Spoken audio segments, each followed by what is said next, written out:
Welcome everybody to 75385 LEGO Star Wars Ahsoka Tano's Duel on Peridea. Released in the year 2024, the set comes with 382 pieces, 5 minifigures, and 1 build. Now, the first thing I want to talk about with this set, that is my biggest complaint, other than the price, is the sticker sheet. I'm sorry, but just look at this thing. Why does it need to be this big? It feels a little unnecessary and wasteful. For this, we could have just had printed bricks. Anyways, you'll hear me talk more about my annoyances with the stickers when I get to the rest of the build. So I'm going to move on to the minifigures now, and I'll save the rest of my complaints for later. The first minifigure we appear is Ahsoka, and this is the version of her with the lighter colored robes that are accurate to the scene, which does make this figure exclusive to the set. And for those of you wondering, there is a difference between this one and the one we got in the last year Ahsoka sets, which had the gray Jedi robes. She has some pretty cool printing on her arms, and has a secondary facial expression, and of course, for an accessory comes their white lightsabers. All around, I think this is definitely a necessary figure for the set, and a great one. Glad they didn't just reuse the old one. I'm glad they made a new figure. All around, 10 out of 10. The next minifigure we get in the set is Ezra Bridger. Now we'll start with the obvious here. The pupilless blue eyes. I'm just going to throw the meme up on the screen now. Outside of that, I'd say the figure is pretty accurate to the scene. He does come with a second facial expression that's a bit more angry, and for an accessory, it comes with his blue lightsaber.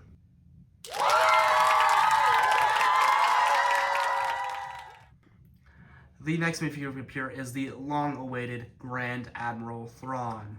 This figure is spectacular.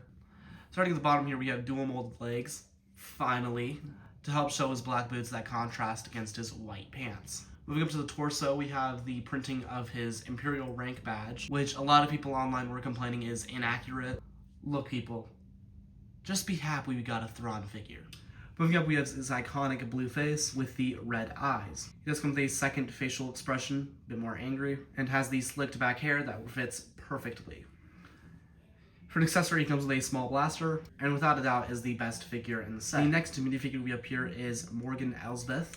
The figure is pretty similar to the last one, with some slight variation to the face print. She comes with this very cool hairpiece that I'm pretty sure is used on the previous figure. I don't own that one, so I can't fact check. But regardless, looks very cool and accurate, and also comes with a secondary facial expression. For an accessory, she comes with her Night Sister blade, and all around is another great addition to the set. The last minifigure we appear is the Night Trooper.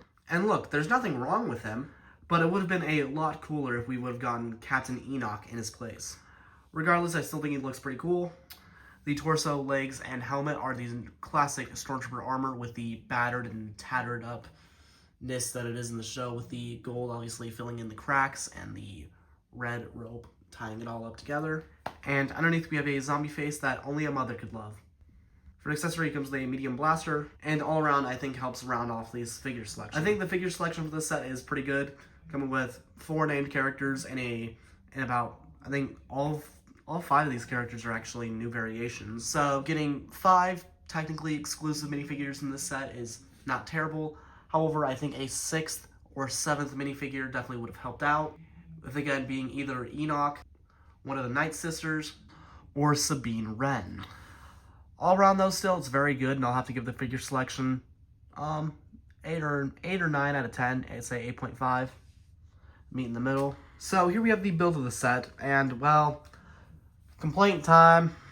So it doesn't really show on camera. Okay, it slightly does, like in the circle here.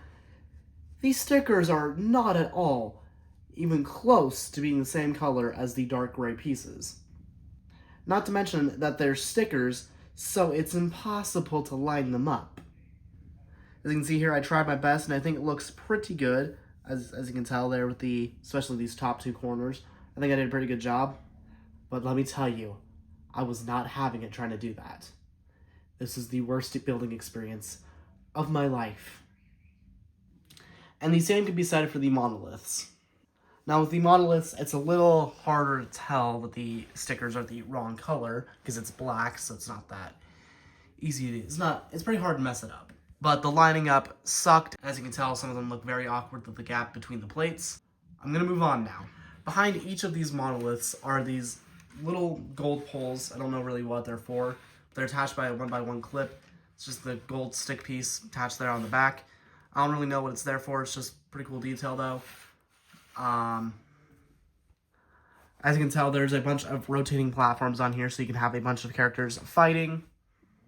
There's this center one that is on a swivel. You just spin. You can put any of your figures on here. I'm going to put Ahsoka. So you can have her just spinning around, fighting or something. There are also two to the sides of the center one. They can put figures again, obviously, because they're studs. So I'll put Ezra here and Morgan Elsbeth. And these ones you can spin with the figures or with this piece here that helps rotate it. At the back here, there's another spot for you to put a minifigure. In this instance, it will be Ezra. And by simply tapping on this 2x2, you can make him jump. I think I can get a more impressive one. That was better.